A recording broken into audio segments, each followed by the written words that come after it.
Hola amigos! Welcome back to another episode of La Vida Verde podcast. I am your host, Matthew Human, here at Vida Verde, as always, mostly.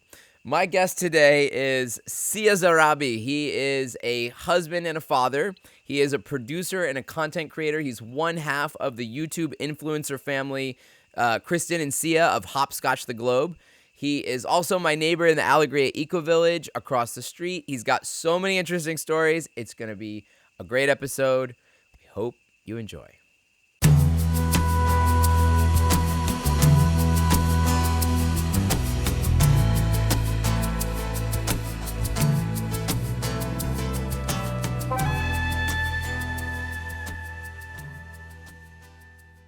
All right, Sia Zarrabi, welcome to La Vida Verde podcast. Thank you, brother. It's a pleasure to be here. It's been we've been trying. I've been wanting to have you on for some time, so it's coming around. It's been months and months of trying to coordinate schedules, but I know we're like, do we do it with Kristen? Do we do it with the child? Do we do it?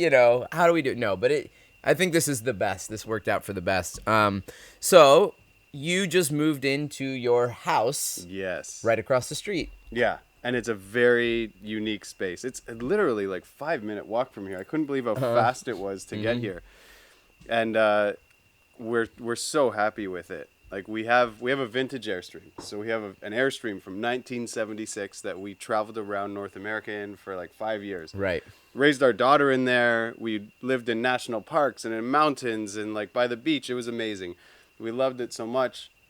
And we love this land here in Costa Rica. We wanted to merge the two. So we shipped the Airstream here and built a house around the Airstream. So the Airstream's like juiced up with all this energy, and now it's here. That's a whole story which people can actually like follow, because you guys are YouTube influencers. I mean, I know that, that do you identify as you are, right? Yeah, so we were influencers before the term influencer was like created. We were just traveling videographers, right? We learned videography in school, in college, and then learned a bit of like hosting and starting a business, a little bit of audio, a little bit of lighting, and our schooling was like prepping us for Hollywood or for TV, because YouTube wasn't a thing. Right. And then we started traveling, and I bought a little camera, a tape camera, and we started filming our travels and filming each other, and then I would edit them together, and there was only one website in the world where you could upload stuff, and that was youtube.com. And I had to tell people, go to this website, look us up, and then we're going to be creating content. You were early on. Early. There was no money in it. For like 5 years, there was no money in it. It was Right. just passion. It was just love of travel and creating. So it was our art form.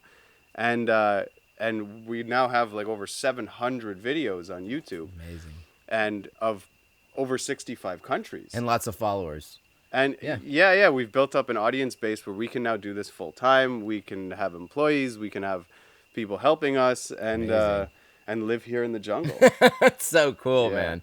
I'm so inspired by you guys, and like I always watch. I always catch your content, and like I'm learning more about sponsorship. I want to like move more into that level. So because this is, like you said, it's a passion project. I'm actually working with Yvonne, but I'm paying him to like help produce these things.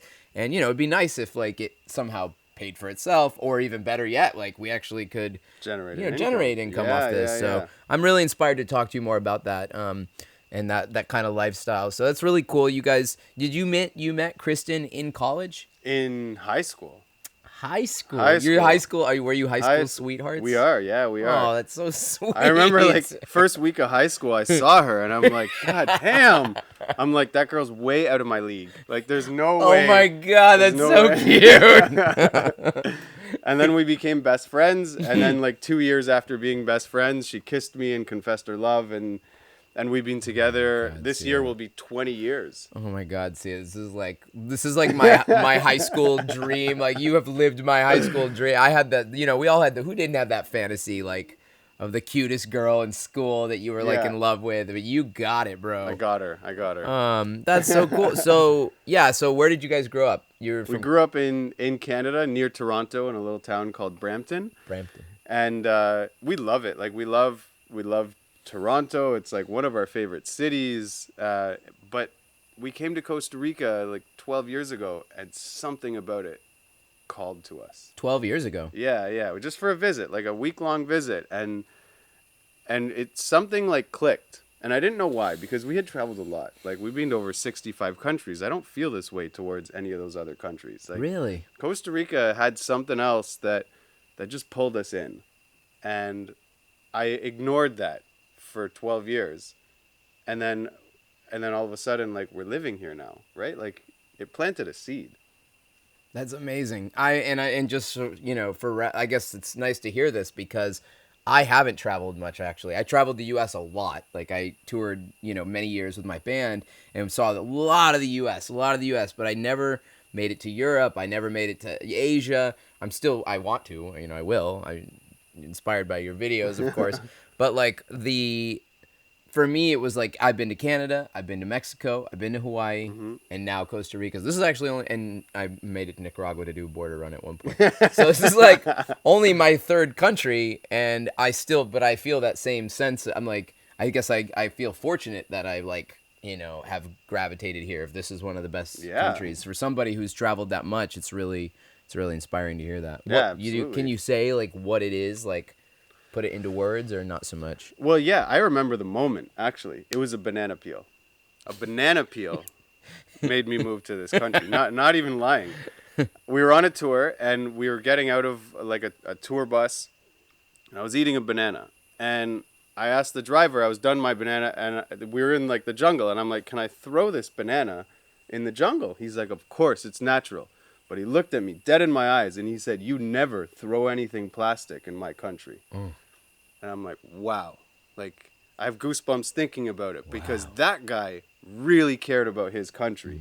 And it made me care about his country. And it made me respect it. And something clicked. And ever since then, I've been, like, researching more about Costa Rica and just falling in love with it. I mean, they really care about nature. They really do. And the beauty, like, the adventure side of it, right? Like, if we want to go jump off a waterfall today, we can. Totally. If we want to go rent ATVs and go through mud, we can. Right. And or if we want to go to like the city and go catch a movie, we can do that too, right? And it's all within an hour. It's all within an hour. Yeah, I love this area for that particularly, actually. Yeah. Or if you want to get on a flight and go to wherever, there's an international airport an hour away. And that was our criteria too. We wanted to be an hour from the airport. We wanted really fast internet, which we have fiber optic right there. I think you just got Starlink. We got Starlink. That's amazing. I think you actually, Sia wrote me a couple days ago and was like, I'm picking up your Wi-Fi signal at my house. He's that close. Yeah. I was amazed because I barely pick up my own Wi-Fi signal. I need a new router. I know. I need to put a new code on my lock on my encryption. Right. But an hour from the airport, fast internet, and close to where our food is grown. And that's it. Like, we nailed it right here. Yeah, well, and that's like, Steven, that was part of his criteria with this whole, when they chose the original Aquavia and then Taquatal, this was kind of like his criteria for settling in this area was like, okay, well, these are the things we want. I mean, really, this land was like, we've talked about this before, but it was really, there wasn't much going on here. There was cattle, and that was about it. There was a few like homesteading, like squatters, and that was it in this area. Other than La Libertad had a little community, but now there's like a whole community thriving. I really have, feel like there's a lot of conversation about like, is this development good? Is this development bad? Because like when we came here, we probably know this, but like there was nothing here. It was like the very beginning of like all of this culture that's been developing around here of like, expats coming to this area. Totally. We were like one of the very first expats in this area. And so it was like, and not just that, but like there was no houses. I mean, in this valley, in this road, there was nothing. Now there's over 100 houses now in this, on this road. Yeah. And, the question of like, is it good? Is it bad? I really feel like, when I really tune into my heart about it, like we're really doing something really good here. Like I know that there's a lot of opportunity for like, things to be done improperly or people, taking advantage of local. I know that conversation around like, You know, are we, you know, colonizers, neo-colonization, that whole thing. But I really feel really super secure in the reality that like what we're doing here and the energy that's being created, it was way beyond us. You know, people like you were already like drawn to a vision that somebody else also had that vision. And I've had that, you know, it's like, why did we all drawn to this area? We're not drawn here to take advantage, to pillage, to like, all of us that are most of us I'll say that are here came with this intention of like we want to see what we can do, how we can live in a simpler way and do better. Would you say like that resonates with you? Like Absolutely, yeah. absolutely. And we actually talked about this in Aligria too, in like a circle, because it was like kind of barren land. It was like farmland and cattle land, and there were trees, but there wasn't a road. Like when I first visited Alegria, there wasn't a road, and we were trying to think of how do we even measure the success of that? How do you measure, are we doing something positive or negative? And to me, what felt the best was nature. Nature can tell us. So right now, there's like a couple families of toucans living in Alegria. After 5 years, are there more toucans or are there less toucans? If there's more, we're doing something good. Are there more fruit trees or less fruit trees? If there's more, we're doing something good. Are there more monkeys or less? Like nature will tell us if we're doing a good job. Sure. Because it'll come. Animals will come and gravitate to lush environments. So if we create that, then I think nature will prove us right or wrong. And you know, one caveat I want to add to that is that like you know, and this is not to like neg on that because I 100% agree, and other nature will come and go. I think it's not about did nature exist, because it super did. I do think the soil is benefiting from Alegria being there. I 100% like this, all the good work that's going into replenishing the soil, the ecosystem, the all the fruit trees that have been planted. It is definitely attracting new energies. Obviously, like some energies are going to be like snakes, like you know, aren't going to be so keen to like hang out in that zone, or like you know, some more of the wildlife isn't going to be around because of the dogs and stuff like that. That's one thing I definitely want to see, like you know, some kind of like understanding. I want people to understand, like, as you know, you're coming here, like that nature did exist, and you know, there's things we can do to like continue like support it. And I think the pets is a big one. This is a common conversation. You guys have probably had this conversation in Alegria. It's like, that's a big one. Like keeping your dogs like contained, not like chasing wildlife, not wild. Like we want our animals to be free, but like they will run away, like certain wildlife. So there was like coyotes over. I remember there was coyotes over there like all the time. I've seen a little gray fox, a really cute fox. Yeah, and they'll still come, but we have to be intentional about how we allow that. So I love that metric of like allowing nature to like tell you. And for sure, like all the fruit trees, I mean, yeah, you are growing your own food. We are. A little bit. Yeah. We want to grow. Well, Alegria as a whole is, and we want to plant like our own. I saw you have a mangosteen here. Yeah. Oh, it's my favorite. You love mangosteen? I love mangosteen. Is that your favorite fruit? Yeah, absolutely. The little purple ones. There's other varieties, but yeah, the original mangosteen. The lemon. You're talking about the lemon. Yeah, there's lemon drop, and then there's another one too, a little orange one. That's achachairu. That's right there. I have an achachairu. Oh, okay. This is like Garcinia row. I've got mangosteen, achachairu, and lemon drop mangosteen all in this area. I love it. Yeah. Amazing. I'm all about like putting the families together. I have like the Artocarpus row down below, avocado center. Like nice. Yeah. So it's important to do these things, like talk about it on the podcast. Is you know, sharing content like this is really important. Yeah. I found this podcast has been a really good voice for like, you know, not just us in our valley, but like people. It reaches far. It's like people, and I imagine because of you guys have such a huge network, it'll even go further because every guest brings their own network with them, which is really cool because it's like it keeps expanding. Because I really want this to be a place where we can have like important conversations. It's like it's not just our community, like with the pets thing I'm talking about. It's like it's really all communities. It's like we may not even be aware of how that's affecting things because some places nature has been so you know doesn't even exist. I mean, some places, you know, we have deer, like, you know, in Canada, did you have deer? Yeah, there's lots of deer, there's raccoons, but there's not that much. It's not like thriving jungle like it is Here here. we have the thriving jungle. Okay, anyways, let's go. Let's move on. So what's it like? You like living with, like working with Kristen? What's that like? Having like your I mean, yeah, I don't want to don't get into but I would. That's a lot. You guys are like full on working together. Your lives are intertwined. Totally. So there's a lot of overlap between our business and our personal lives. One is that we're living together, married, and we're best friends, and we're also business partners. And sometimes, like, what if you have a shitty day at work and you just want to come home and be with your wife and relax? But, like, it was your wife that you had a shitty day at work with. Right?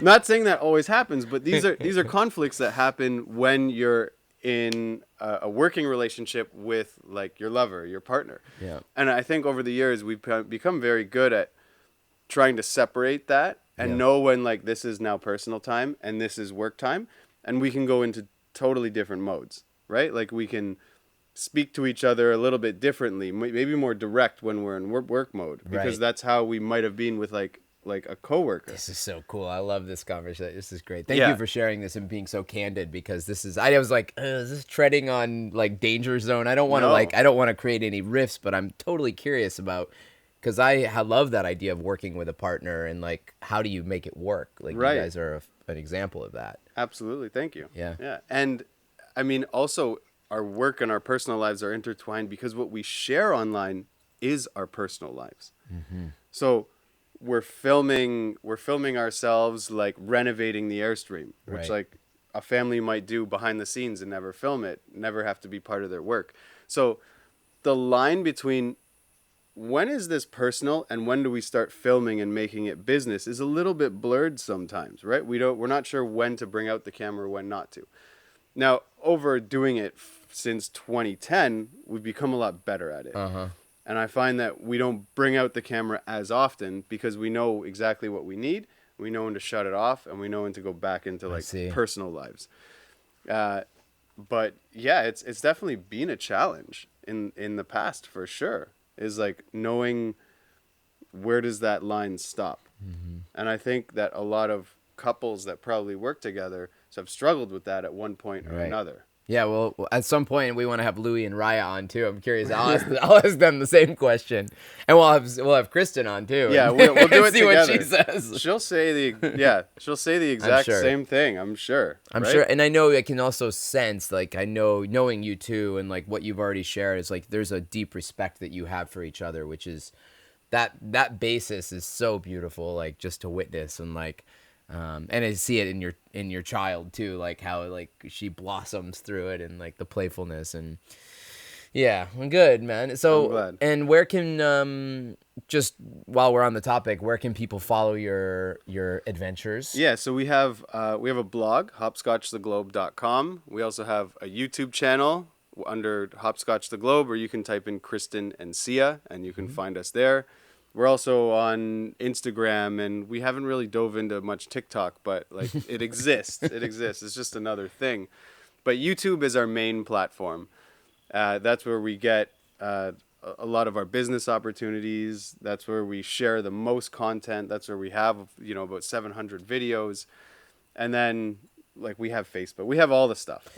You said that we must be about the same age. If I remember, like I'm 43. 37. Okay, so 5 years, but still, like I remember. Born in the 80s. Born in the 80s, and I remember when YouTube came out as well. Like I remember being 19 in college, and like people going like, you got to record yourself doing covers on YouTube. Like, if you want to make it in the music industry, that's what you got to do. And I was just like, this thing's going nowhere. What are you talking about? I was so short-sighted on this. Like, I could not imagine what was about to happen if I had like had that vision.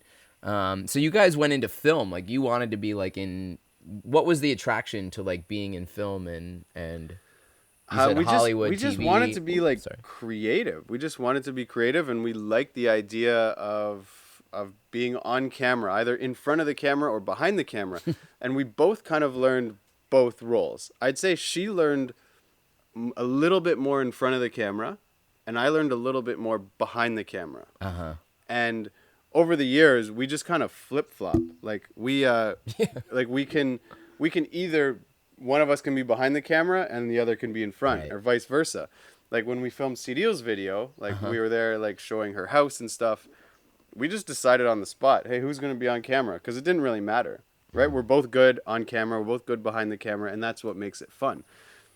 But I guess it was like more hosting. We were thinking of being like travel hosts on TV for like Lonely Planet or something like that. And ironically, now like Lonely Planet has hired us to film videos. So it's funny that this has all worked in a big loop. Amazing. Yeah. Wow. Cool. Where can we watch that? On your YouTube? Or no, the Lonely Planet, it'll be on their Yeah, network. we've worked with a lot of big companies. Lonely Planet, we're Sony ambassadors. I see you're using a Sony camera right now. Yeah. Hey, Sony, hey. Finger Vida Verde, La Vida Verde podcast. Hey. Yvonne needs a new camera. Hey. That's a nice camera. Yeah, well, so this is, like I said, this is something we'll talk more about. And we just finished doing, so you have an experience also, prior experience in event production. Yes. Yeah. Like what, you were doing sound, audio, you said corporate event production. What's that? Yeah, so I started a company when I was in college that was called QP7 Events. It actually doesn't stand for anything. You just thought it was a I was cool annoyed name. with trying to come up with a cool name that I smashed my keyboard, and QP7 Events came out, and I just stuck with it. Okay. But I bought a whole bunch of gear, and I had projectors, I had lights, I had screens, I had TVs, I had microphones, cable, and so many cables, all this stuff. And I would rent it out to different events. So like, Did you set it up too? yeah, I'd set it up. I'd be like the guy at the back of the room on the board, controlling lights, setting up projectors. I'd be at corporate events, like a big presentation that a CEO is giving to all the employees. And then at night, I would rent out the exact same gear to parties, to like weddings and festivals and events. Nice. And that's what I loved. Like the corporate stuff was just paying for the fun stuff that I wanted to do. So there's a business element to all this. Like, I'm curious, like, did you ever study business, or did you have a business family background, or like, because that's been my hardest thing as an artist, is also managing the business side of things. Like, I've learned a lot over time, but like as an artist, it's like you almost want to like, it used to be like a stay in your lane kind of thing. It's like you're the talent. In the music industry, that's the way it was. You're the talent. You don't deal with the, and a lot of artists got screwed because of that, because they didn't know how to deal with their finances and whatever. But like, I can see you have this very like, that was a smart business move to do all that. Like you had to you're an entrepreneur. Right. Yeah, I'm curious. Like, did you just kind of naturally have that? You think? Or? Well, my father is a massage therapist. He has been my whole life, and he has his clinic in our house in the basement, and so I constantly saw him running that business on the phone, doing marketing, getting new clients, and like people coming into the house like in pain and leaving not in pain. So I saw an entrepreneur. I was living with an entrepreneur, right? My whole life.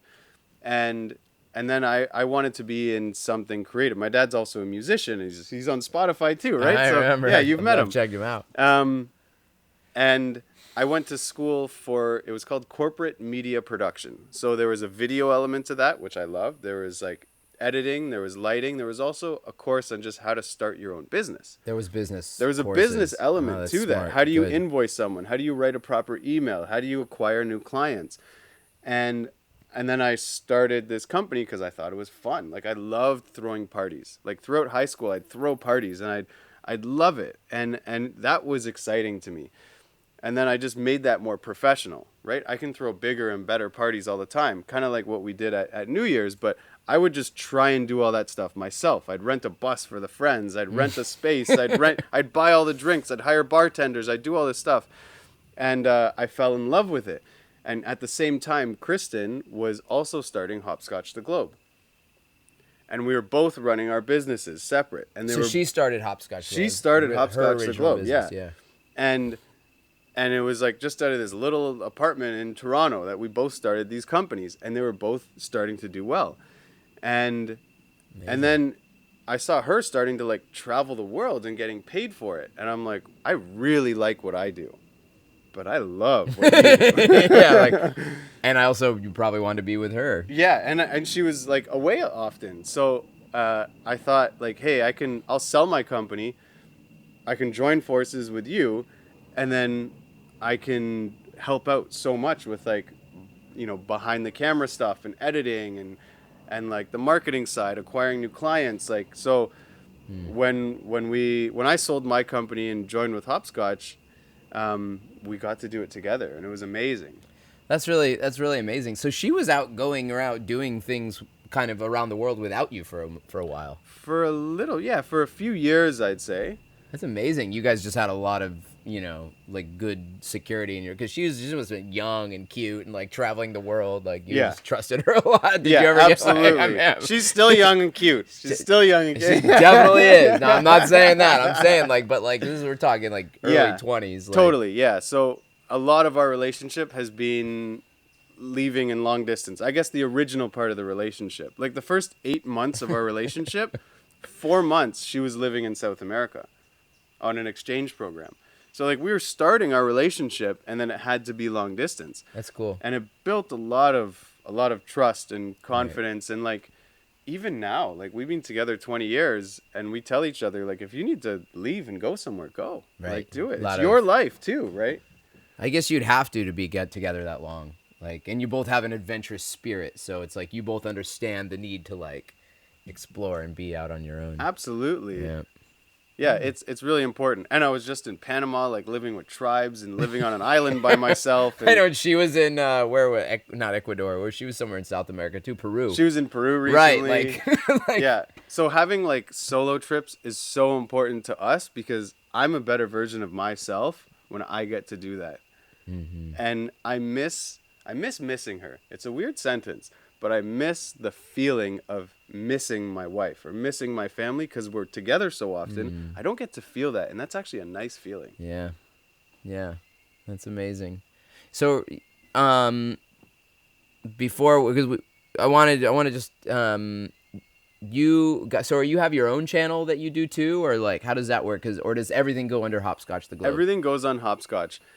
Like 5 or 6 years ago, I had this idea to start a good news channel. I was sick of all the shitty news in the world, and I wanted good news, and it was so hard to find good news. And I'm like, fuck it, I'm just going to start my own good news YouTube channel.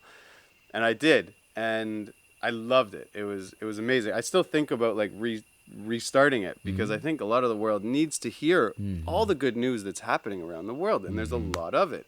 The thing that I struggled with the most was trying to find the good news. It was like no one's reporting this stuff, so it was a challenge to actually do the research. Like how do I find this good news if no one's talking about good news? Nowadays there's lots of people talking about it. There's whole Instagram pages dedicated to it. And I kind of like I feel like I started with this idea like years and years ago, and now I see it taking off in other places. But for the most part, we do Hopscotch together, and that's where we upload all of our stuff. Got it. And you mentioned New Year's. I just want to make a quick mention of that. Thank you so much. It was so fun working with you because this was my 3rd year doing that New Year's event, and I've always had a little bit of support, but in the past I hadn't had what I would consider a production team where we had team meetings, and this year we actually and I think you were a big part of that. Like you having the experience in event production, like I felt confident, like calling in an actual team and like doing Zoom meetings. So I think it was successful. Did you have a good time? I had a blast, man. I actually had a lot of fun, like at the board. And I don't think I've had fun like that at the board. Like it was because just the energy was great. Like I was like dancing there. I was having a good time.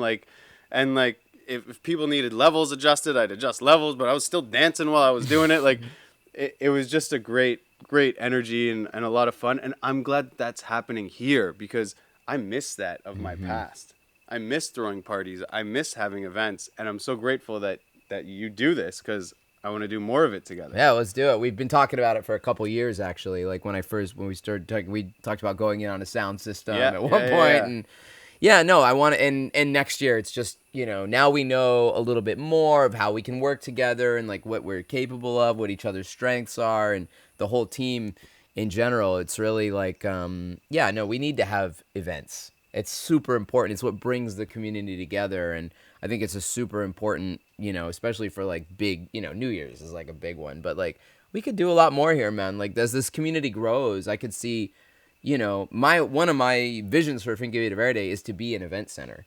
This is my, I'm raising money right now to build this whole place out, but having an event center where we can do larger events is actually a big part of my vision here. So, having a place where we can have, a permanent setup for parties, like kind of like Ego Vida San Mateo. But I spent like multiple carloads bringing my stuff over there and then bringing it all back. It was a lot of work. It was a lot of work. And how big is this land?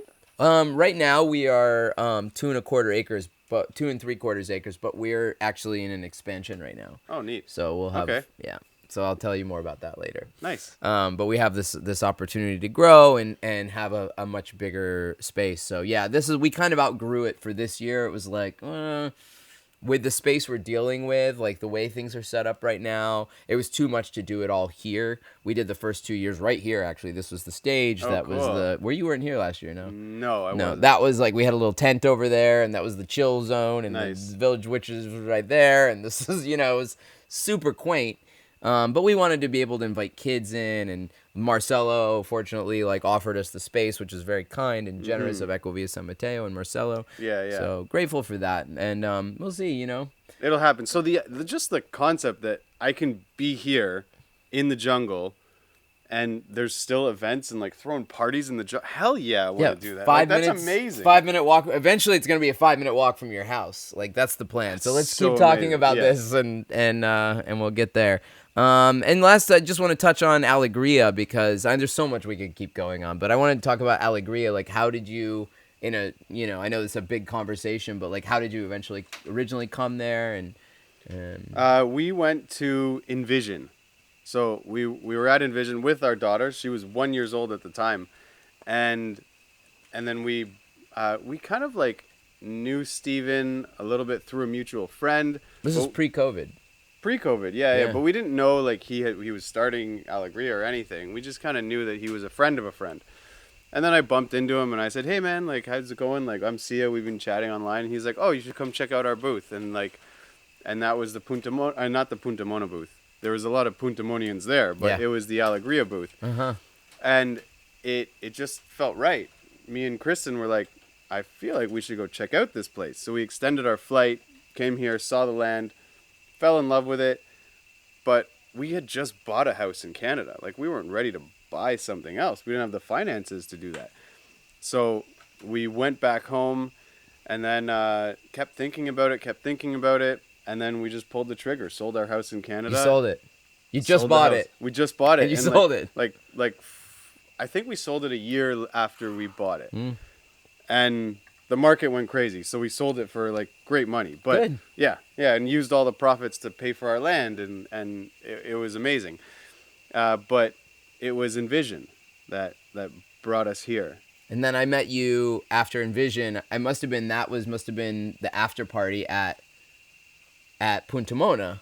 Right. That was right before COVID. Right? Yeah. And that was where I met you and Kristen, and Kai was there. And too. I remember the Tribal Markers crew was there. Yep. Right? Yeah, and Amir and I can't remember. Yeah. Yeah. She was pregnant. I think she's had her baby now. Yeah. I mean, it's like such a great crew. Man, that was such a good time. Yeah, Punta Mona and Envision have really like been a catalyst for all of this community. So everyone I've met through that community is really great. Are you still going to Envision? I'm going this year. We'll see you there. Yeah, it'll be a lot of fun. Absolutely. All right. There's so much more to talk about, but you've got to get back to your land. I've got keep going with my day, so we'll cut it here for now. We'll have you and Kristen on at some point. Is there anything you're working on you want to promote real quick? Well, recently I was in Panama, and I was living with a tribe for 24 hours. Yeah, you mentioned this. I mentioned that, didn't follow up on that. But and then after that, I went to go stay with like a tribe that kind of lives in the ocean. It was almost like Avatar. There's the jungle tribe and the ocean tribe, and I spent 48 hours on an island pretty much by myself in the middle of the ocean. and I'm editing that video together right now. Amazing. And maybe, I don't know when this podcast is coming out, but maybe that video is coming out soon, or it has been. So yeah, I'd love for you guys to check that out and see what you think. Leave some comments and see me try and survive on an island. And that's at Hopscotch the Globe. That's Hopscotch the Globe on YouTube. Yeah. Okay.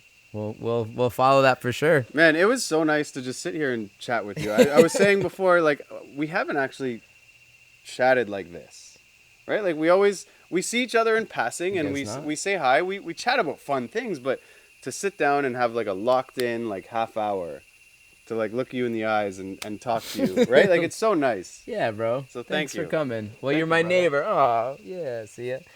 My neighbor, bro. You're right across the street. Come over So anytime. close. We'll have dinner. We can see each other's houses. You can use my internet. Yeah, nice. All right. Well, this is a La Vida Verde podcast. My guest today was Sia Zarrabi, one half of Hopscotch the Globe. Go check out Hopscotch the Globe on YouTube and catch his adventures. You can catch us on YouTube. We release episodes every Tuesday at La Vida Verde Podcast. You can also find us on Spotify and Apple Podcast. If you're on Instagram, follow us and the farm at Finca Vida Verde CR.